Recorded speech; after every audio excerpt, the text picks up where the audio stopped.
tentang apa yang dikatakan oleh Pastor Frankie Lumenta bahwa Roh Kudus itu adalah sebagian kecilnya Tuhan yang diberikan kepada kita. Itu adalah pernyataan bidat ya. Roh Kudus itu bukan sebagian kecilnya Tuhan, karena The Trinity itu tidak berarti bahwa Bapa itu sepertiganya Allah, Yesus sepertiganya Allah, kemudian Roh Kudus sepertiganya Allah, dikombin jadi satu maka 100% Allah. Itu bukan The Trinity, itu pemahaman bidat.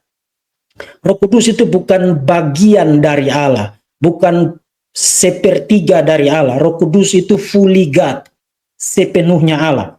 Jadi saya sudah perkenalkan itu, gagasan itu di dalam seri saya yang pertama bagian pengantar, dan kalau saudara ingin tahu bagaimana saya memberikan respons secara khusus untuk poin-poin yang sangat banyak dari Pastor Frankie Lumenta, saudara silakan untuk menonton seri yang pertama. Nah, untuk seri yang ini saya akan lebih banyak berinteraksi dengan apa yang disampaikan oleh polemikus muslim yang tidak ada kerjaan, yang mencari makan dengan cara menjadikan kekristenan sebagai sansak di media sosial dan membuat sesi-sesi yang tidak bertanggung jawab, bahkan membuat studio khusus, mengundang sejumlah orang yang sangat naif sekali, yang tidak ngerti apa-apa, kemudian dia dola-dali menjadikan Alkitab sebagai lahan untuk dia mendapatkan cuan, kemudian mempresentasikan dirinya sebagai orang yang belajar, padahal sebenarnya dia tidak ngerti apa-apa tentang kekristenan ya. Dan orang-orang semacam ini yang laku di mata publik di kalangan mereka ya. Nah, Dondi Tan, saudara-saudara, materinya yang akan saya jadikan sebagai sumber untuk interaksi, itu saudara bisa lihat sekarang ada di screen. Saya tidak akan putar klipnya. Tadi saya coba cut beberapa seksi dari rekaman ini, tapi rupanya pada saat tiba pada diskusi mereka mengenai Matius pasal 28 ayat 19 itu mic-nya mati ya, jadi tidak terlalu jelas. Makanya saya hanya refer saja linknya, nanti saudara bisa tonton sendiri. Itu dipublikasikan di channel Pak Pil Pahit ya. Pak Pil Pahit, mohon kesediaannya untuk materinya saya gunakan.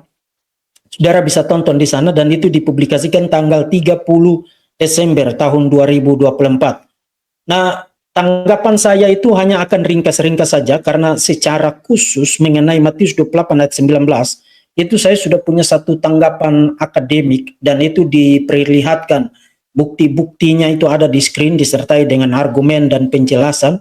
Saudara silakan cari VV18 teks Eusebian dan otentisitas formula triadik Injil Matius, khususnya pasal 28 ayat 19, dan itu juga menanggapi Dondi Tan. Saya kira itu tahun lalu. Dengan kata lain, Dondi Tan ini sebenarnya hanya mengulang-ulang saja apa yang sebenarnya sudah juga berulang-ulang dibantah. Dengan kata lain, orang-orang ini, mereka tidak mau mendengar, mereka hanya sekadar bikin satu klaim, kemudian tidak peduli kamu jawab apa dan bukti apa yang sudah dipresentasikan sebagai bantahan, mereka tidak ada bantahan balik, tapi nanti ngulang lagi. Jadi nanti next dia akan undang orang berikut, kemudian dia mention lagi ini, kemudian dia mention lagi ini.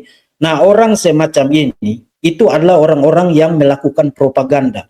Mereka tidak punya tujuan apa-apa untuk kebenaran dan tidak ada hubungan apa-apa dengan kebenaran. Mereka semata-mata menjadikan kekristenan sebagai sarana untuk mencari popularitas dan mencari makan. Karena dengan demikian mereka akan meraup uang dari para pemirsa yang juga sama tidak mengertinya atau jauh lebih tidak mengertinya dari orang-orang semacam ini. Nah, beberapa poin bisa dikatakan 90 sampai 95% dari apa yang disampaikan oleh Dondi Tan di dalam diskusinya itu, yang linknya sekarang saudara lihat judulnya di screen, dengan Pak Heno Suroso tanggal 30 Desember yang lalu. Saya tidak tahu apakah diskusi itu 30 Desember atau sebelumnya kemudian baru diupload.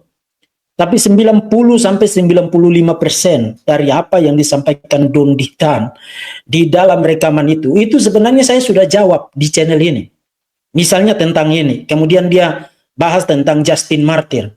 Justin Martyr menyamakan Yesus dengan anak-anak Apollo. Itu kan saya sudah jawab di channel ini. Ketika dia bawa itu di dalam perdebatan, kalau saya tidak salah melawan Pak Budi Asali tahun lalu juga. Jadi dia ngulang lagi apa yang sebenarnya sudah dibantah. No, Justin Martyr tidak menyamakan Yesus dengan anak-anak Apollo. Itu adalah pembacaan stupid terhadap first apology tulisan dari Justin Martyr. Justin Martyr sebenarnya sedang berargumentasi atau berapologetika membela keabsahan legalitas hak kekristenan untuk tidak dipersekusi di dalam dunia Yunani Romawi. Karena di dalam konteks Romawi mereka percaya bahwa para dewa-dewi itu bisa bukan hanya bisa menjadi manusia seperti inkarnasi, no, mereka tidak punya gagasan inkarnasi. Dewa-dewinya itu memang manusia dalam wujud fisik, dan mereka bisa datang ke bumi, kemudian berhubungan seks dengan para perempuan-perempuan di bumi, kemudian lahirlah anak-anak yang setengah dewa, setengah manusia, seperti Hercules dan lain sebagainya. Nah, anak-anak Apollo juga demikian. Nah, poin dari Justin Martyr ketika dia membuat mention Yesus dalam konteks itu adalah begini. Kalau you sebagai orang Romawi percaya mitologi-mitologi semacam itu, misalnya Zeus menikahi seorang perempuan, misalnya anak-anak Apollo, bagaimana mungkin kamu mempersekusi orang-orang Kristen yang percaya bahwa Allah menjadi manusia dan Yesus adalah anak Allah? Nah, dalam konteks itu, Justin Martyr tidak menyamakan Yesus dengan Apollo. Justin Martyr sedang membuat analogi bahwa kalau keyakinan-keyakinan mitologi semacam itu kamu izinkan beredar dan kamu percayai dengan membangun tempels, kuil-kuil yang ada panteonnya di situ untuk para dewa-dewi yang banyak-banyak itu, lalu kenapa kamu menjadikan kekristenan sebagai target persekusi? Itu argumen dari Justin Martyr. Jadi Don Ditan itu dia taken Justin Martyr out of context, yaitu pembacaan stupid sekali terhadap Justin Martyr.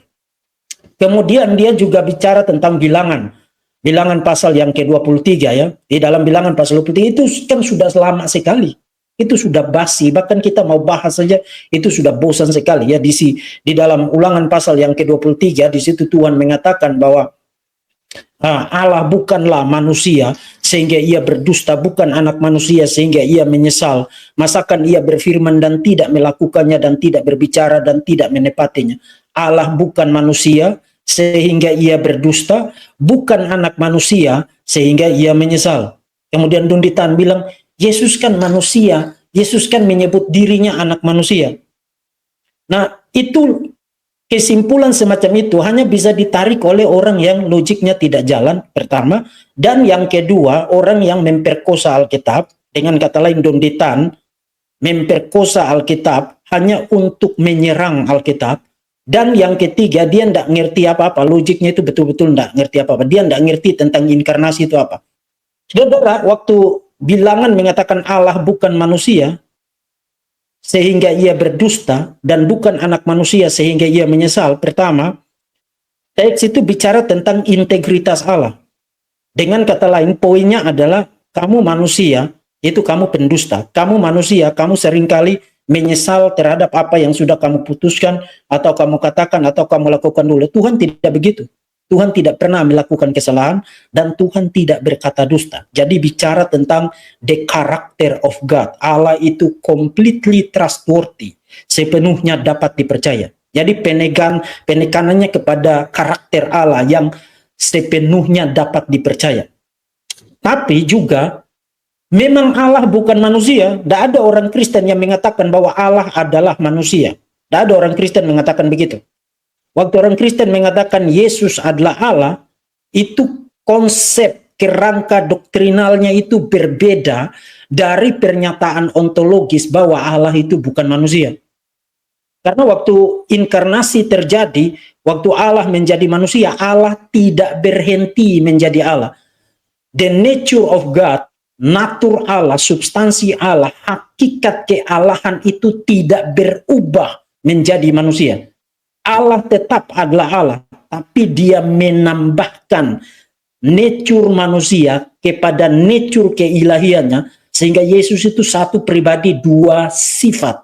Sifat ilahi yang sejati dan sifat manusia yang sejati. Itu kan tidak dibantah oleh bilangan pasal 23 yang tadi saya sudah kutip bagi saudara, termasuk juga dia kutip dari Hosea pasal 11 yang juga mengatakan ide yang sama ya.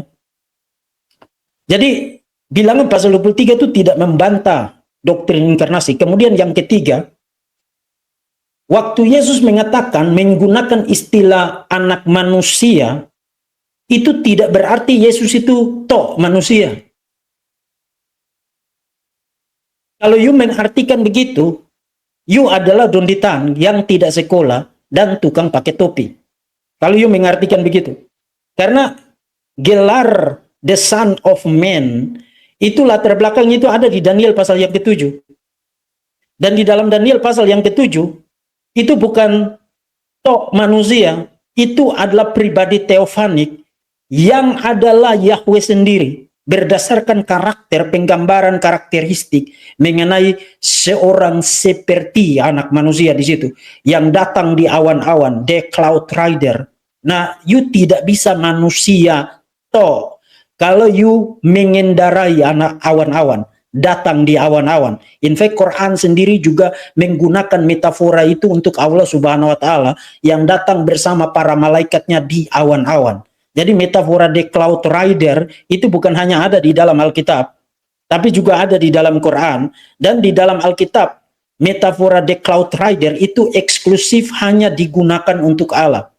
Jadi waktu Yesus menyebut dirinya the Son of Man, itu Yesus tidak mengatakan saya ini manusia toh. Misalnya di dalam perjumpaan atau waktu Yesus diperhadapkan dengan imam besar, pada waktu dia disidang, diadili, kemudian imam besar itu tanya, apakah engkau adalah Mesias anak Allah? Dengan kata lain, imam besarnya percaya bahwa Mesias adalah anak Allah. Tapi pertanyaannya adalah apakah Yesus adalah anak Allah yang adalah Mesias itu atau tidak? Kemudian Yesus menjawab, engkau telah mengatakannya dan engkau akan melihat anak manusia akan datang bersama para malaikat di awan-awan. Kemudian apa yang dilakukan oleh imam besar itu? Dia mengkoyakkan jubahnya sebagai tindakan simbolik bahwa Yesus menghujat. Nah, pertanyaan, kenapa imam besar itu yang adalah orang Yahudi dan ngerti perjanjian lama, ngerti Tanakh, mengkoyakkan jubahnya dan menuduh Yesus menghujat? Karena kata imam besar, kata Yesus anak manusia akan datang di awan-awan itu bukan manusia biasa. Itu adalah kedatangan Yahweh sendiri. Dan Yesus sekarang mengklaim saya adalah anak manusia yang dibicarakan di dalam Daniel pasal yang ke-7 itu. Nah, ini kita sudah jelaskan bolak-balik berulang kali, tapi tidak pintar-pintar. Memang tidak akan pintar. Karena memang sengaja tidak mau pintar dan memang menyerang, begitu kan di dalam negara Indonesia di mana kamu boleh bebas menyerang, boleh bebas membahas kitab suci orang lain, tapi orang lain tidak boleh bahas tentang Muhammad, tidak boleh bahas tentang Allah Subhanahu wa Ta'ala, tidak boleh bahas tentang Quran. Kalau dibahas itu mendadak kamu jadi gila semua. Di dalam negara yang hukumnya itu mandul semacam ini, sehingga model-model seperti kalian ini merajalela, memang menyerang kekristenan itu kan proyek, ya kan? Dan beberapa hal yang lain lagi dia. Misalnya dia menyebut juga tentang Yohanes pasal pertama ayat yang pertama ya, bahwa konsep logos di situ adalah konsep Helenistik. Itu stupid. Pertama, you harus membedakan antara istilah dan konsep. Kalau istilah itu, istilah logos, istilah itu memang sangat populer pada abad yang pertama. Digunakan di dalam stoiksisme untuk kuasa universal yang menciptakan alam semesta, digunakan juga di dalam Philo of Alexandria, dan Philo of Alexandria itu menyebut logos itu sebagai deuterotheos ya, Allah yang kedua. Tapi apakah konsepnya itu Yohanes gunakan dari konteks stoiksisme atau gunakan dari sinkretisme di dalam pemikiran Philo of Alexandria? Of course tidak. Karena logos itu adalah terjemahan dari kata bahasa Ibrani dafar di dalam perjanjian lama. Dan di dalam perjanjian lama, dafar Yahweh itu adalah teofani, pribadi ilahi teofanik. Misalnya di dalam Kejadian pasal yang ke-15, maka datanglah firman Tuhan kepada Abraham dalam suatu penglihatan. Nah, dafar Yahweh di situ itu bukan kata-kata, tapi pribadi teofanik yang disebut dengan sebutan dafar Yahweh. Karena dia datang dan bisa dilihat datanglah firman Tuhan dalam suatu penglihatan. Jadi bisa dilihat. Kemudian di dalam 1 Samuel pasal yang ketiga, di dalam 1 Samuel pasal yang ketiga, datanglah firman Tuhan kepada Samuel, dan di ayat yang ke-21, menarik sekali di 1 Samuel pasal yang ke-23, ayat yang ke-21 itu, dikatakan bahwa Tuhan menampakkan diri di Silo, sebab ia menyatakan diri di Silo kepada Samuel dengan perantaraan firman-Nya. Jadi Tuhan menampakkan diri dengan perantaraan firman-Nya. Jadi firman-Nya itu bisa dilihat. Kata-kata itu tidak bisa dilihat. Harus person yang bisa dilihat. Atau Yeremia pasal yang pertama, ayat 1 dan seterusnya. Sampai you baca sampai dengan ayat yang ke-10. Datanglah firman Tuhan kepada Yeremia dan seterusnya. Kemudian di ayat yang ke-9, dia menyentuh tubuh Yeremia. Nah itu bukan kata-kata, tapi person, pribadi teofanik. Dan pribadi teofanik itu disebut dengan Dafar Yahweh. Dan saudara, di dalam seluruh perjanjian lama, semua nabi yang dipanggil untuk menjadi nabi, selalu panggilan paling pertama, momen paling pertama di mana mereka dipanggil, yang datang untuk panggil mereka itu dan panggil secara langsung, tidak pakai acara cekikan, panggil secara langsung, itu yang datang itu adalah firman Tuhan. Datanglah firman Tuhan kepada Yeremia, datanglah firman Tuhan kepada Elia, datanglah firman Tuhan kepada Samuel, datanglah firman Tuhan kepada Hosea, dan seterusnya. Semua nabi yang pertama kali dipanggil menjadi nabi, selalu yang datang dan langsung panggil mereka, tidak pakai perantara, itu adalah firman Tuhan, Dafar Yahweh. Dengan kata lain, kalau Yohanes mengidentifikasi Dafar Yahweh di situ adalah Yesus, karena di ayat 14, Kaiho logos sarx egeneto, dan firman itu telah menjadi manusia, maka di dalam perjanjian lama semua nabi yang menjadi nabinya Tuhan, menjadi nabinya Yahweh, untuk jadi nabi, mereka dipanggil oleh Tuhan Yesus. Jadi adalah satu kesalahan yang sangat fatal untuk mengatakan logos di dalam Yohanes pasal 1 itu adalah konsep Helenistik. Ya, kemudian dia bicara lagi tentang Yesaya pasal yang ke-7 ayat yang ke-14. Itu kan sudah dari tempo doeloe dan sudah berulang kali dibahas ya. Oh, kalau mau bilang itu perawan harusnya menggunakan kata betula. Justru terbalik. Alma di dalam perjanjian lama itu digunakan untuk perawan. Betula itu digunakan untuk young woman. Apakah dia perawan atau tidak ditekankan di situ. Jadi terbalik. You lakukan aja studi kata alma dan betula di dalam perjanjian lama. Jadi dia menggunakan argumen-argumen dari para rabi penyembah berhala dan rabi murtad seperti Tovia Singer. Kemudian dia bawa itu ke dalam diskusi itu, dan dia akan ulang lagi karena orang semacam ini dia tidak peduli dengan kebenaran sama sekali. Yang dia pedulikan adalah oh ini menarik buat jadi bahan jualan, jadi akan diulang terus. Kemudian dia bilang kepada Pak Heno, mari kita lepaskan dulu baju Kristen. Jadi Pak Heno bilang, kok Pak Dondi ini kok ngomong dari sudut pandang Yahudi terus. Pak Dondi kan bukan orang Yahudi. Kemudian dia bilang begini, karena perjanjian lama Tanakh itu adalah milik orang Yahudi. Jadi mari kita lepaskan baju kita. Saya sebagai Muslim lepaskan baju saya sebagai Muslim, dan Pak Heno sebagai orang Kristen lepaskan baju sebagai orang Kristen. Mari kita bicara menurut sudut pandang dari orang Yahudi. Pertama, orang Kristen tidak boleh melepaskan bajunya sebagai orang Kristen. Kekristenan itu bukan baju, bukan sesuatu yang di luar yang kamu bisa lepaskan. Kapan kamu mau jadi munafik, kamu tidak jadi orang Kristen. Jadi kalau kamu lagi di kafe, kamu lepaskan bajumu sebagai orang Kristen, kemudian kamu jadi seperti para pelacur, kamu jadi seperti orang-orang yang genit-genit, kamu jadi para penipu di luar sana. Tidak bisa. Kekristenan itu adalah life itself, kehidupan itu sendiri. Jadi kalau menyuruh membuka baju sebagai Kristen, berarti menyuruh saya untuk mati. Kekristenan itu darah dan daging. Kekristenan tidak bisa dilepaskan. Waktu saya belajar sebagai orang Kristen. Ini orang Kristen dengar baik-baik. supaya jangan jatuh ke dalam tipu muslihat dan taktik murahan dari Don Ditan. Ini poin saya yang pertama. Saya ada beberapa poin untuk apa yang dikemukakan Don Ditan tadi. Pertama, kekristenan itu tidak bisa dilepaskan. Saya waktu bicara, saya harus bicara sebagai orang Kristen. Waktu saya mengajar sebagai orang Kristen. Waktu saya mengurus keluarga saya sebagai seorang Kristen. Waktu saya jadi dosen sebagai seorang Kristen. Waktu saya bisnis sebagai seorang Kristen. Waktu saya pergi ke kantor sebagai orang Kristen. Waktu saya ada di gereja, saya ada sebagai orang Kristen. Waktu saya ada di pantai, rekreasi sebagai orang Kristen. Seluruh aspek kehidupan ini harus dihidupi sebagai orang Kristen. Jadi tidak bisa dilepaskan. Nah, kalau ada agama yang mengajarkan kamu untuk kalau kita ketemu si A, kita lepaskan baju agama kita dulu, maka itu adalah agama yang mengajarkan kamu untuk munafik. Kekristenan tidak mengajarkan kita untuk menjadi hipokrit.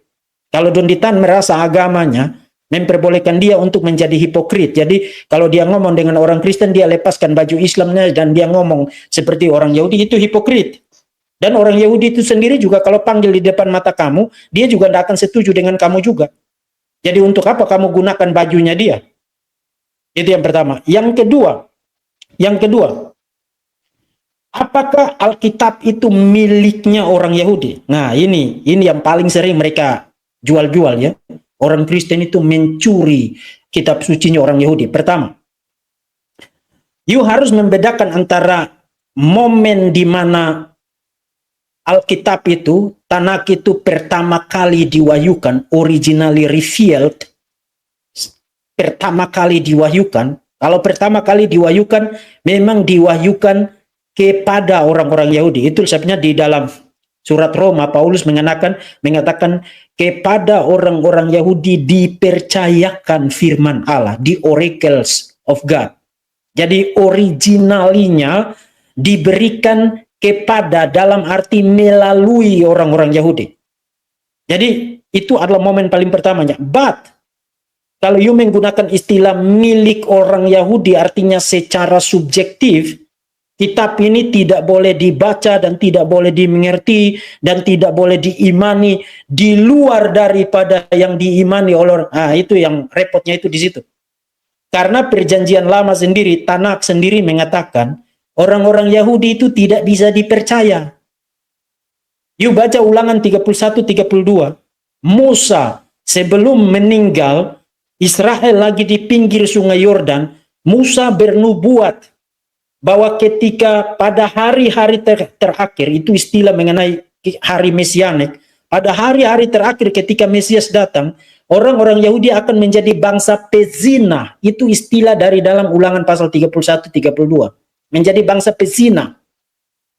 Artinya mereka menolak Tuhan dan menjadi penyembah berhala. Dan itu bukan hanya nanti baru terjadi, setelah Musa mati dan mereka masuk ke tanah perjanjian, itulah yang mereka lakukan terus-menerus. Sehingga nanti mereka dibuang lagi ke Babel dan juga ke Asur.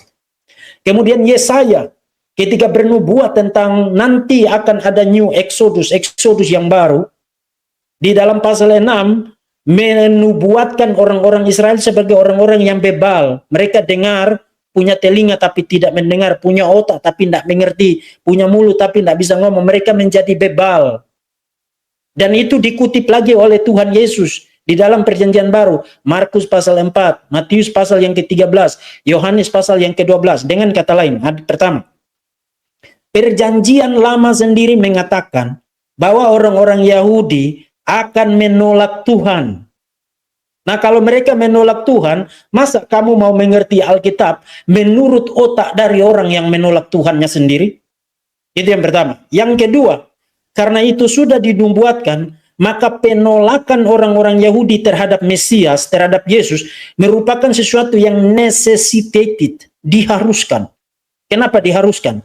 Karena kalau Tuhan sudah memberikan nubuat itu, maka nubuat itu pasti akan terjadi. Tuhan tidak mungkin berdusta.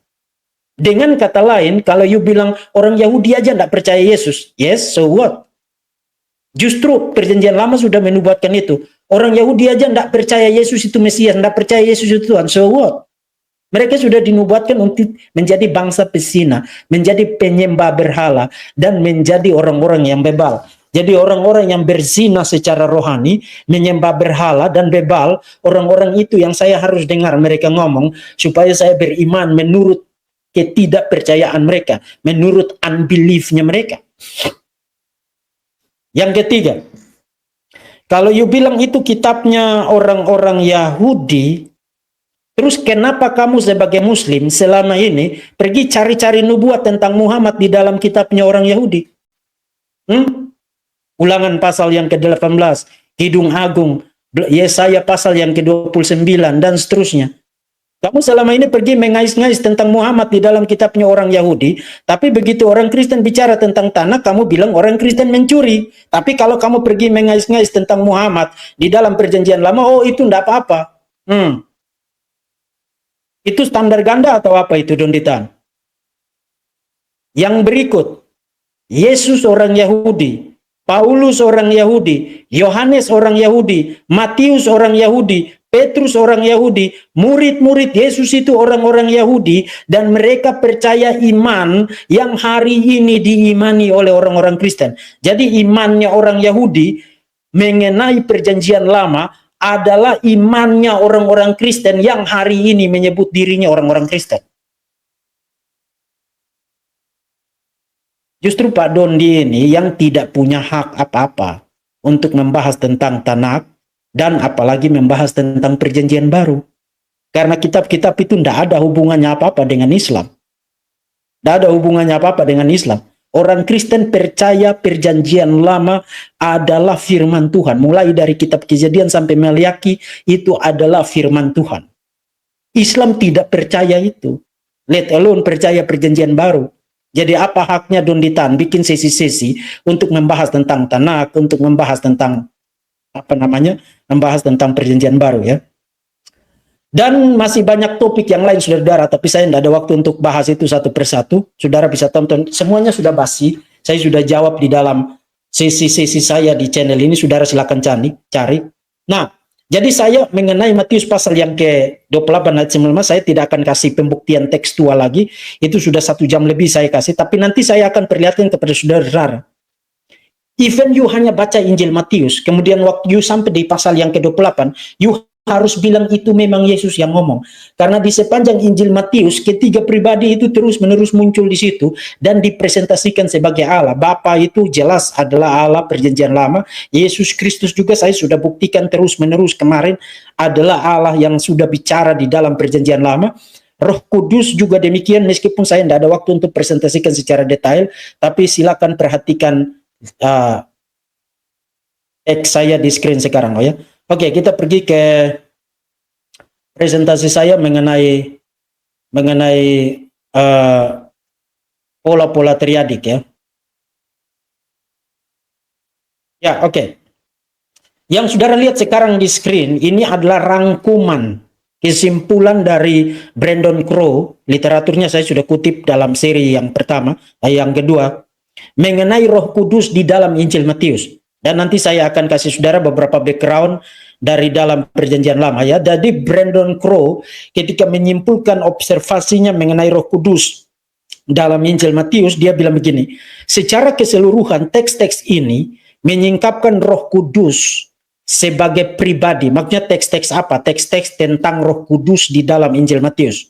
Secara keseluruhan teks-teks ini, teks-teks tentang Roh Kudus di dalam Injil Matius, menyingkapkan Roh Kudus sebagai pribadi yang merupakan aspek yang sangat penting dalam mengenali keilahiannya. Singkatnya, dalam Matius, Roh Bapa, the Spirit of the Father, juga dikenal sebagai Roh Allah. Dan inilah Roh yang memberikan kuasa kepada Yesus untuk melakukan pelayanannya. Peran Roh dalam Matius menggarisbawahi prinsip bahwa semua pribadi Trinitas mengambil bagian atau berperan dalam semua tindakan eksternal Allah. Itu satu diktum di dalam teologi Trinitarian, satu diktum di dalam doktrin Trinitas, opera ad extra Trinitatis indivisa sunt. Maksudnya adalah bahwa di dalam semua tindakan eksternal Allah, ketiga pribadi itu terlibat sekaligus. Jadi di dalam penciptaan Ada 4 karya major Allah di dalam sejarah sampai dengan saat ini dan sampai dengan akhir zaman ya. Yang pertama penciptaan, ketiga pribadi itu terlibat. Ada Bapa di situ, kemudian ada Firman di situ, kemudian ada Roh Allah di situ. Kemudian pemeliharaan terhadap alam semesta. Itu juga ketiga pribadi ini terlibat untuk memelihara alam semesta sehingga alam semesta ini tidak kolaps. Galaksi ini tidak kolaps. Antara planet yang satu dengan planet yang lain itu tidak saling nubruk-nubruk. Memelihara alam semesta. Kemudian di dalam penebusan, redemption, penebusan ketiga pribadi itu terlibat sekaligus. Bapa mengutus anak disertai dengan Roh Kudus. Jadi penebusan itu bukan one man show-nya Tuhan Yesus. Tapi itulah karya dari ketiga pribadi Allah Tritunggal. Itu sebabnya saya katakan, kalau you tidak percaya doktrin Allah Tritunggal, menolaknya, apalagi menyerangnya, you tidak mungkin selamat. Karena yang mengerjakan karya penebusan itu adalah Bapa, Anak, dan Roh Kudus. You tidak mungkin selamat. Menolak doktrin Allah Tritunggal adalah penolakan terhadap keselamatan itu sendiri. Dan juga kedatangan Yesus yang kedua kali. Jadi saudara lihat, itulah yang dimaksudkan dengan diktum yang tadi saudara lihat di screen ya. Diktum ini opera ad extra trinitatis indivisa sunt. Ketiga pribadi itu bekerja dalam satu kesatuan, tidak terpisahkan, tapi bisa dibedakan. Misalnya dalam peristiwa penebusan, Bapa bukan Bapa yang menjadi manusia dan bukan Roh Kudus yang menjadi manusia. Yang menjadi manusia adalah pribadi kedua Allah Tritunggal, the eternal Son of God, anak Allah yang kekal menjadi manusia. Jadi bisa dibedakan. Tapi anak Allah itu menjadi manusia tidak bisa dipisahkan dari karya pengutusan Bapa dan tidak bisa dipisahkan dari penyertaan Roh Kudus. Jadi bisa dibedakan tapi tidak bisa dipisahkan. Indivisa sunt. Itu yang ditekankan di dalam diktum, di dalam klausa berbahasa Latin itu. Itu Roh Kudus. Jadi Roh Kudus di dalam Injil Matius sama seperti Bapa memiliki prerogatif anak. Roh Kudus di dalam Injil Matius sama seperti Tuhan Yesus memiliki prerogatif Allah. Jadi ketiga pribadi itu berbeda tapi dipresentasikan memiliki properti, atribut atau karakteristik atau sifat-sifat kealahan. Itu di dalam Injil Matius. Nah, karena itu di dalam sejumlah peristiwa yang dicatat dalam bentuk perikop naratif di dalam Injil Matius, ketiga pribadi itu dimention secara sekaligus. Dan itulah yang biasanya disebut dengan pola triadik. Jadi kalau you mau bicara pola triadik, memang you harus ambil waktu yang panjang untuk kasih backgroundnya dulu. Allah, Bapa itu Allah, Anak itu Allah, Roh Kudus itu Allah. Setelah itu baru you bahas tentang pola triadiknya. Nah, banyak orang itu tidak sabar karena terbiasa ditipu oleh gaya TikTok ya, 5 menit, 10 menit, cepat-cepat aja, langsung aja ke intinya. Kalau saya langsung ke intinya tidak ada yang bisa dibuktikan karena walaupun you bisa sebutkan 3 pribadi itu dimension sekaligus, tapi kan pertanyaannya, apakah Bapa itu Allah? Apakah Yesus itu Allah? Apakah Roh Kudus itu Allah? Nah, supaya you tidak bolak-balik, you mulai dulu dengan backgroundnya. Dengan backgroundnya meletakkan ide bahwa Bapa adalah Allah, Sang Anak adalah Allah, Roh Kudus adalah Allah, bukan 3 Allah, tapi 3 pribadi yang memiliki hakikat kealahan yang satu, sama, dan setara itu. Baru kita lihat tentang bagaimana Matius mempresentasikan kehadiran dan peran dari ketiga pribadi itu di dalam peristiwa-peristiwa kunci di dalam Injil Matius. Mari kita mulai dari yang pertama. Mulai dari narasi kelahiran. Kalau saudara baca narasi kelahiran Tuhan Yesus, ketiga pribadi itu muncul di situ. Jadi di dalam ayat yang ke-20, ia mengandung dari Roh Kudus. Jadi peran karya Roh Kudus disebutkan secara eksplisit di dalam kelahiran Tuhan Yesus. Sebab anak yang di dalam kandungannya adalah dari Roh Kudus. Itu ayat yang ke-20. Kemudian di ayat yang ke-21 dibicara tentang Yesus itu. Yesus adalah Immanuel, mengutip dari kitab Yesaya, yang akan menyelamatkan umatnya. Allah menyertai kita. Kemudian di dalam ayat yang ke-24, hal itu terjadi supaya genaplah firman Tuhan oleh Nabi. Sesudah bangun dari tidurnya, Yusuf berbuat seperti yang diperintahkan malaikat Tuhan. Jadi bukan malaikat Tuhannya adalah Bapa, tapi qualifier frasa malaikat Tuhan itu sendiri mengindikasikan atau apa namanya, frasa itu sendiri berkaitan erat dengan Bapa. Jadi di dalam narasi kelahiran Tuhan Yesus itu sendiri, ketiga pribadi ini disebutkan terlibat aktif di dalam peristiwa ini. Ini yang disebut dengan pola-pola triadik. Jadi di dalam peristiwa-peristiwa yang dikisahkan di dalam kitab-kitab Injil atau di dalam kitab-kitab lain di dalam Perjanjian Baru, ketiga pribadi itu disebutkan terlibat aktif di sana. Itu saudara bisa lihat di dalam narasi kelahiran Tuhan Yesus. Kemudian pembaptisan Yesus ini sangat terkenal sekali ya. Yesus segera keluar dari air, dan pada waktu itu juga langit terbuka dan ia melihat Roh Allah seperti burung merpati turun ke atasnya. Jadi ada Yesus yang ada di dalam air, keluar dari air, kemudian Roh Allah turun seperti burung merpati ke atasnya. Kemudian ada suara dari surga, inilah anakku yang kukasihi, kepadanya lah aku berkenan. Ini yang disebut dengan pola-pola triadik. Jadi ketiga pribadi itu disebutkan di dalam satu event, di dalam satu peristiwa yang sama.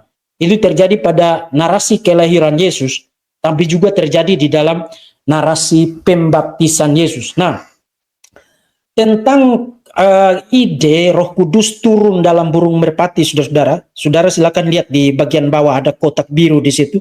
Edward Dixon, itu ada satu artikel di Journal of Biblical Literature, terbit tahun 2009, Descending Spirit and Descending Gods, a Greek interpretation of the Spirit's descent as a dove in Mark 1:10. Nah, poin dia tuh begini.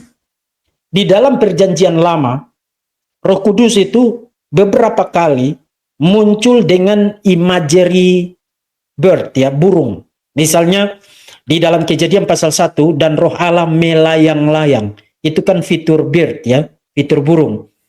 Jadi itu bukan ide yang asing di dalam Perjanjian Lama. But ingat bahwa Matius menulis bukan hanya dalam konteks Yahudi, tapi juga menulis dalam konteks Yunani Romawi. Jadi pembaca Injil Matius mostly terutama adalah orang Yahudi. Tapi even orang Yunani atau Markus atau Lukas, even orang Yunani, orang Romawi membaca Injil Matius, mereka tidak akan miss itu, Roh Kudus pasti Allah. Why? Karena di dalam mitologi Yunani Romawi, nah saya tidak bilang Matius menggunakan mitologi ini ya. Jangan pakai logika stupid untuk mendengarkan lecture saya ya. Di dalam mitologi Yunani Romawi, itu you akan ketemu banyak sekali cerita para dewa dewi itu turun dalam wujud burung merpati. Dengan kata lain, waktu Matius mencatat Roh Kudus turun dalam wujud merpati, termasuk juga di dalam Markus dan seterusnya, yang baca itu orang Yahudi, dia tahu itu Allah, karena itu ide itu ada di dalam Perjanjian Lama.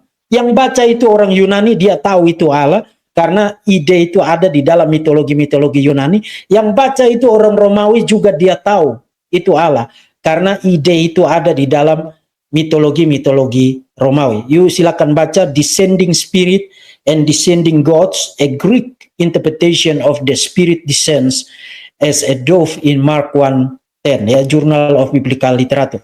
Jadi you ketemu tiga pribadi itu muncul di dalam peristiwa yang sama, dan pasti pribadi-pribadi yang berbeda, itu pasti. Tidak mungkin Oneness Pentakostalisme itu benar, tidak mungkin Sabellianisme itu benar, tidak mungkin. Karena Yesus ada di dalam sungai Yordan, Roh Kudus turun dalam wujud burung merpati, dan ada suara dari surga. Itu harus ada perbedaan pribadi di situ, harus. Tidak mungkin Oneness Pentakostalisme benar bahwa Bapa, Anak, dan Roh Kudus itu satu pribadi doang, sebutannya aja yang beda. Itu stupid ya, itu gila. Nah, bukan hanya itu, tapi juga di dalam pasal yang ke-10, ketika bicara tentang Yesus mengutus para muridnya, kemudian dia bicara tentang nanti kamu akan dianiaya, dan di dalam konteks penganiayaan semacam itu, kamu harus mempertahankan iman. Di ayat 16 dia bilang, lihatlah aku mengutus kamu seperti domba ke tengah-tengah serigala. Jadi yang mengutus di situ adalah Tuhan Yesus. Kemudian di ayat yang ke-20 ketika dia bicara tentang nanti kamu akan ditolak dan dianiaya, bahkan diseret ke hadapan para pemuka, ke pengadilan dan untuk diadili dan lain sebagainya. Kamu jangan khawatir nanti kamu akan ngomong apa. Ayat 20 menyatakan, karena bukan kamu yang berkata-kata, melainkan roh Bapakmu. Nah, di situ langsung muncul dua pribadi sekaligus, karena meskipun dia bicara tentang Roh Kudus, tapi dia mengkaitkan Roh Kudus dengan Bapa. Roh Kudus adalah the spirit of the Father. Roh Kudus adalah roh Bapa. Jadi ada Yesus di situ, ada Roh Kudus di situ, dan ada Bapa di situ.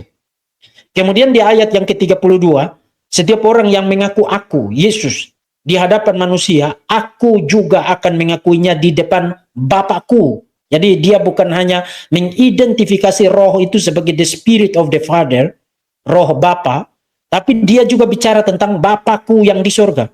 Tetapi barang siapa menyangkal aku di depan manusia, aku juga akan menyangkal dia di depan Bapa di surga. Di dalam misi, di dalam pengutusan, pengutusan itu adalah pengutusan yang trinitarian. Yesus mengutus dan Roh Kudus menyertai untuk kemuliaan Bapa. Jadi bersaksi tentang Bapa ya. Jadi pengutusan itu sendiri adalah pengutusan yang trinitarian, dan iman yang diakui oleh para muridnya juga harus iman yang trinitarian. Karena waktu mereka mempertahankan iman mereka kepada Tuhan Yesus yang memberi mereka kuasa untuk tetap bertahan meskipun mengalami persekusi, penderitaan, aniaya, tetap bertahan di dalam semua itu, yang memberi mereka kuasa untuk bertahan itu siapa? Roh Kudus. Dan mereka ketika bertahan di dalam penganiayaan itu oleh kuasa Roh Kudus, Yesus mengatakan, aku akan mengakuinya di hadapan Bapakku. Jadi saudara lihat, kehidupan misi, kehidupan pelayanan adalah kehidupan iman yang trinitarian. Kelahiran Yesus, karya Allah Tritunggal, pembaptisan Yesus, ketiga pribadi itu muncul di situ. Ketika Yesus mengutus para muridnya untuk memberitakan tentang Injil Kerajaan Allah, itu juga adalah pengutusan yang trinitarian. Kehidupan Kristen di dalam menanggung penderitaan demi iman kepada Tuhan Yesus, itu juga adalah kehidupan yang trinitarian. Itu ya Matius pasal yang ke-10. Jadi jauh lebih kaya daripada sekadar 1-2 perikop di dalam Injil Matius ya. Kemudian pasal 12. Ini bicara tentang Yesus sebagai hamba Tuhan, dan dia mengutip dari Yesaya pasal 42 ayat 1 sampai 4. Supaya genaplah firman yang disampaikan oleh Nabi Yesaya.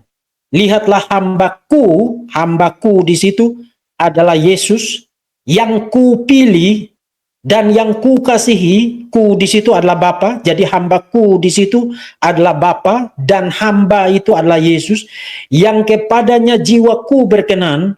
Aku menaruh rohku ke atasnya, di situ hamba itu, dan ia, hamba itu, akan memaklumkan hukum kepada bangsa-bangsa. Nah, ini kutipan langsung dari PL, dari kitab Yesaya. Makanya tadi saya bilang, di dalam perjanjian lama, pola-pola triadik itu muncul. Ada hamba Tuhan yang adalah Mesias di dalam konteks The Suffering Servant di situ. Itu saya sudah punya sesi beberapa seri di channel ini. Saudara silakan tonton, edukasi diri saudara. Itu Mesias. Dan ada Bapa di situ, hambaku, kemudian roh. Jadi ada 3 pribadi yang disebutkan di situ. Dan itu bukan satu-satunya di dalam kitab Yesaya. Misalnya di dalam Yesaya 48 ayat yang ke-16. Dan sekarang Tuhan Allah, itu Bapa, mengutus aku, Mesias, dengan rohnya. Saudara lihat, 3 pribadi itu disebutkan di situ. Aku di situ sayang sekali di dalam terjemahan bahasa Indonesia, A-nya itu A kecil ya. A-nya itu A kecil. Itu harusnya A besar, A kapital Y. Karena kalau you mulai baca dari ayat 9 dan seterusnya, itu yang ngomong adalah Yahweh sendiri. Dia ngomong dengan kata ganti orang pertama ya. Saya akan baca bagi saudara, misalnya, ini mulai dari ayat 9. Oleh karena namaku di situ Yahweh ya. Aku, Yahweh, menahan amarahku, dan oleh karena kemasyuranku, aku mengasihani engkau, Israel, sehingga aku, Yahweh, tidak melempatkan engkau. Sesungguhnya aku, Yahweh, telah memurnikan engkau terus menerus. Aku di situ adalah Yahweh. Kemudian di ayat 16 dia bilang begini, dan sekarang Tuhan Allah mengutus aku dengan rohnya. Jadi yang bicara adalah Yahweh, dan sekarang dia bilang Tuhan Allah, pribadi yang berbeda, mengutus aku yang juga adalah Yahweh dengan rohnya. Saudara lihat, pola-pola triadik itu bukan satu fenomena baru di dalam perjanjian baru. Itu sudah ada di dalam perjanjian lama. Atau Yesaya pasal yang ke-63, mulai dari ayat 9 sampai ayat 14, ayat 7 sampai ayat 14. Ayat 7 8 dia bicara tentang Bapa, Israel sebagai anak-anak, artinya Yahweh sebagai Bapa. Kemudian ayat yang ke-9 dan seterusnya dia bicara tentang the malak of his presence, Mesias. Kemudian ayat yang ke-13 14 dia bicara tentang mereka mendukakan rohku, Roh Kudus. Jadi ide tentang Roh Kudus, ide tentang mendukakan Roh Kudus yang muncul di dalam surat-surat Paulus, itu ide perjanjian lama. Jadi pola-pola triadik ini bukan sesuatu yang baru yang Matius tiba-tiba ngarang untuk cantumkan itu di dalam Injil Matius. Itu ide perjanjian lama. The Trinity adalah revelation, pewahyuan yang sudah diwahyukan kepada para nabi di dalam perjanjian lama. Itu bukan sesuatu yang baru. Soal Yahudi cemen yang menolak Tuhan, yang murtad, yang menyembah berhala, yang bebal, yang tidak mau percaya the Trinity, who cares?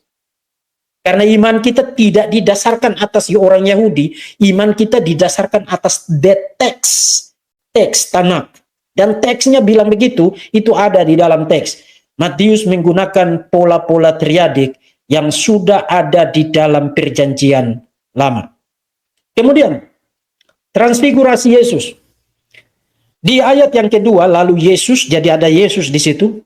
Kemudian di ayat yang kelima, dan tiba-tiba sedang ia berkata-kata, turunlah awan yang terang menaungi mereka, dan dari dalam awan itu terdengar suara yang berkata, inilah anak yang kukasihi, kepadanya lah aku berkenan, dengarkanlah dia. Nah, saudara-saudara, ada beberapa hal terkait dengan ayat ini. Pertama, memang secara eksplisit tidak disebutkan mengenai Roh Kudus di situ. Tapi metafora, gambaran, imajeri tentang awan yang menaungi mereka, itu di dalam perjanjian lama, itu adalah teofani dari Roh Kudus. Itu kalau you baca komentari, buku-buku tafsiran, mereka akan kasih saudara lihat ayat-ayat perjanjian lama yang berjajal-jajal di situ. Jadi ada 3 pribadi di situ, dimension sekaligus di situ. But bukan hanya soal ada 3 pribadi yang dimension sekaligus di situ. Tapi ayat itu membuat alusi kepada banyak teks di dalam perjanjian lama. Misalnya, inilah anak yang kukasihi, dengarkanlah dia. Kemudian setelah itu ada Musa dan ada Elia. Saudara-saudara, language semacam itu dengan konteks di mana kehadiran Musa dan Elia itu mengingatkan akan apa yang terjadi di Gunung Sinai. Yahweh menyuruh Musa, Harun, Kaleb, dan 7 orang lain untuk naik ke atas. Kemudian nanti ada 3 yang menyertai Musa. Kemudian nanti Musa sendiri yang akan ke atas. Dengan kata lain, Matius mempresentasikan Yesus sebagai Musa yang baru, the new Moses. Tapi dia lebih besar dari Musa. Why? Dia bukan sekadar prophet like Moses, dalam arti dia sekadar nabi.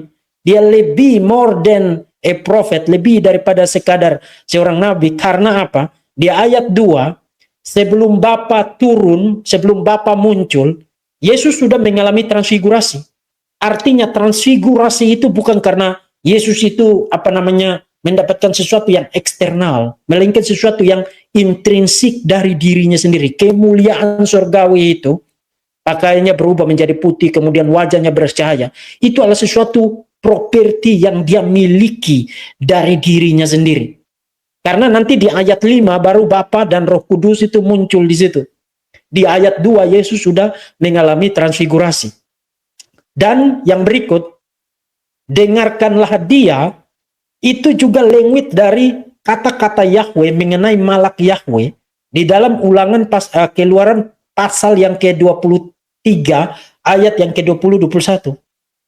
Aku akan mengutus malaikatku berjalan di depanmu, kamu harus mendengarkan dia, because my name is in him. Namaku itu ada di dalam dia. Jadi membuat alusi kepada banyak teks di dalam perjanjian lama. Saya kira saya sudah punya sesi khusus tentang transfigurasi, jadi saya tidak akan ulang lagi. Termasuk membuat alusi juga kepada Ulangan 18 ayat 15 tentang nabi seperti Musa. Kamu harus mendengarkan dia. Jadi Yesus di situ adalah nabi seperti Musa, tapi lebih dari Musa. Yesus adalah the new Moses but greater than Moses. Musa yang baru tapi lebih besar dari Musa ya. Itu di dalam transfigurasi. Tapi saudara lihat ada 3 pribadi itu mention disebutkan di dalam peristiwa transfigurasi Yesus. Kemudian di dalam peristiwa Beelzebul, Yesus dituduh mengusir setan dengan kuasa Beelzebul. Ayat 28, jadi jika aku mengusir setan dengan kuasa roh Allah, maka sesungguhnya kerajaan Allah itu sudah datang. Jadi ada aku, roh Allah, dan the kingdom of God, itu the kingdom of the Father, itu berarti ada indikasi mengenai ketiga pribadi itu muncul di situ. Di dalam satu ayat. Kemudian, sebab itu aku berkata kepadamu, segala sesuatu dosa hujat manusia akan diampuni, tetapi hujat terhadap Roh Kudus tidak akan diampuni. Apabila seorang mengucapkan sesuatu menentang anak manusia, ia akan diampuni, tapi jika ia menentang Roh Kudus, ia tidak akan diampuni. Di dunia ini tidak, dan di dunia yang akan datang pun tidak. Saudara, pola-pola triadik itu muncul di situ, tapi saya komentar ringkas saja. Saya sudah punya satu sesi tentang dosa menghujat Roh Kudus itu apa. Intinya itu begini. Yesus tidak bilang bahwa kalau kamu kurang ajar terhadap Bapa dan kurang ajar terhadap Yesus, maka it's okay. Kamu akan lingkang kangkung. Kamu akan lolos dari penghakiman Allah. Tapi kalau kamu menghujat Roh Kudus, maka kamu tidak akan diampuni. Bukan itu poin Yesus. Jadi jangan kurang ajar, bukan hanya terhadap Roh Kudus, tapi juga jangan kurang ajar terhadap Bapa dan jangan kurang ajar terhadap Yesus. Karena Bapa, Anak, dan Roh Kudus adalah Allah itu sendiri ya. Tidak boleh kurang ajar terhadap Allah. Jadi bukan itu poin Yesus, bahwa kalau you ngata-ngatain Yesus atau menghina, menghujat Yesus dan Bapa, maka tidak apa-apa. Tapi kalau menghujat Roh Kudus baru tidak akan diampuni. Bukan itu poinnya. Di dalam konteksnya, tidak ada waktu untuk tunjukkan di sini. Di dalam konteksnya, poin dari Yesus adalah kalau you menolak pekerjaan Yesus, karya Yesus yang membebaskan orang dari kuasa setan, kuasa roh-roh jahat, kuasa kegelapan, kemudian mengidentifikasi itu sebagai pekerjaan setan, sementara yang Yesus kerjakan itu atas penyertaan Roh Kudus. Ingat tadi ya, Bapa mengutus Yesus disertai dengan Roh Kudus. Yang Yesus kerjakan itu adalah dengan penyertaan Roh Kudus, maka itu adalah penolakan yang tidak memiliki tidak memiliki remedialnya, tidak ada. Dengan kata lain, penolakan terhadap Yesus sebagai the Savior, penolakan terhadap Yesus sebagai juru selamat, itulah dosa menghujat Roh Kudus. Karena di dalam konteksnya, Yesus sedang menebus, menyelamatkan seseorang dari ikatan kuasa kegelapan, dan mereka bilang, oh kamu itu mengerjakan pekerjaan setan.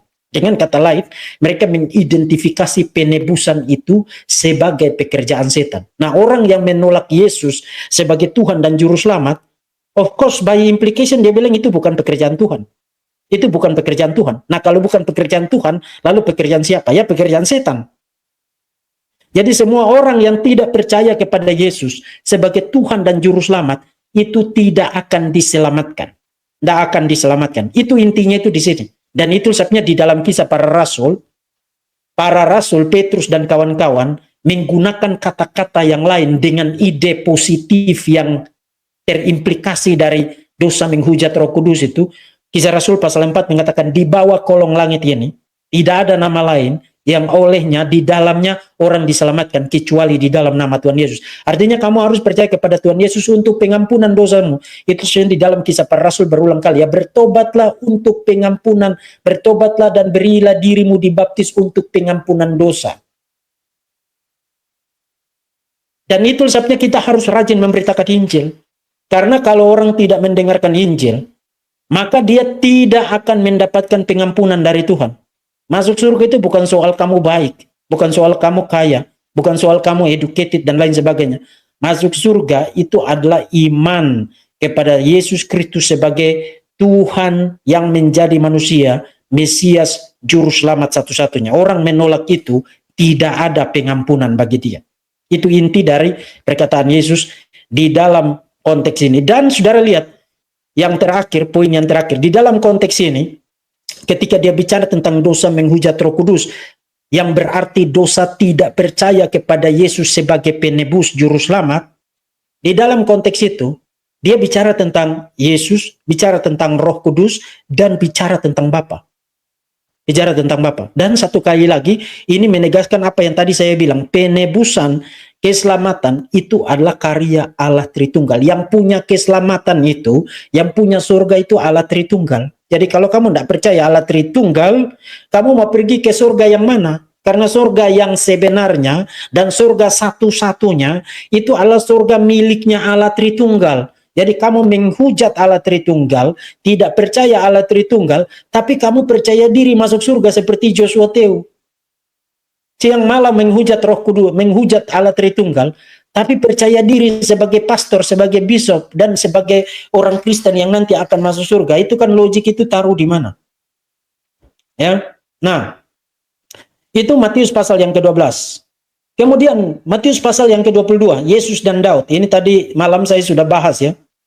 Daud. Jadi Yesus mengajukan pertanyaan, Mesias itu anaknya siapa? Lalu mereka bilang anak Daud. Kemudian Yesus bilang begini, kalau Mesias anak Daud, bagaimana Daud oleh pimpinan roh menyebut Mesias, menyebut dia tuannya. Ketika dia berkata, Tuhan telah berfirman kepada Tuanku, duduklah di sebelah kananku, sampai musuh-musuhmu ku taruh di bawah kakimu. Jadi jika Daud menyebut dia tuannya, bagaimana mungkin ia anaknya pula? Saudara lihat, ada Mesias, kemudian ada Yahweh, ada Bapa, dan ada Roh Allah di situ. Ketiga pribadi ini adalah pribadi-pribadi ilahi, tapi pribadi-pribadi yang berbeda, dan dipresentasikan sebagai Allah yang Esa itu. Matius tidak terlalu jelas, tapi kalau you baca ke dalam konteks Markus, sebelum diskusi tentang Yesus dan anak Daud, orang itu bertanya tentang hukum yang terutama dan yang utama. Kemudian Yesus mengutip dari Sema Israel, Allah itu Esa. Jadi Yesus menegaskan keesaan Allah, tapi pada saat yang sama bicara tentang tiga pribadi yang berbeda. Mesias adalah the Lord of David, artinya dia Yahweh. Kemudian Yahweh sendiri, kemudian Roh Allah. Jadi keesaan Allah itu bukan keesaan yang unitarian. Bukan keesaan yang simplisistik. Tapi keesaan yang trinitarian. Bapa, Anak, dan Roh Kudus adalah Allah yang Esa di dalam seluruh Alkitab. Itu di dalam Injil Matius dan juga di dalam Injil Markus. Tiga pribadi itu disebutkan di situ. Kemudian yang terakhir, Yesus mendekati mereka dan seterusnya. Kemudian baptislah mereka dalam nama Bapa dan Anak dan Roh Kudus. Nah, saya sudah punya penjelasan ini kemarin tentang implikasi-implikasi kristologisnya, saya tidak ngulang lagi. Termasuk saya sudah buktikan bahwa dari segi tekstual di dalam seri saya Vivi 18 ini, saudara silakan tonton, ada di screen ini. Saya tidak akan ulang lagi dari segi tekstualnya, kritik teksnya. Tapi poin saya itu begini. Again and again and again, on and on. Mulai dari pasal 1, kemudian pasal 3, kemudian pasal 10, kemudian pasal 12, kemudian pasal 22, kemudian pasal 28. Tiga pribadi itu muncul di situ. Waktu sampai di pasal yang ke-28, kemudian Yesus bilang baptislah mereka dalam nama Bapa, Anak, dan Roh Kudus. You tidak akan bilang bahwa ini siapa Bapa, ini siapa Anak, ini siapa Roh Kudus.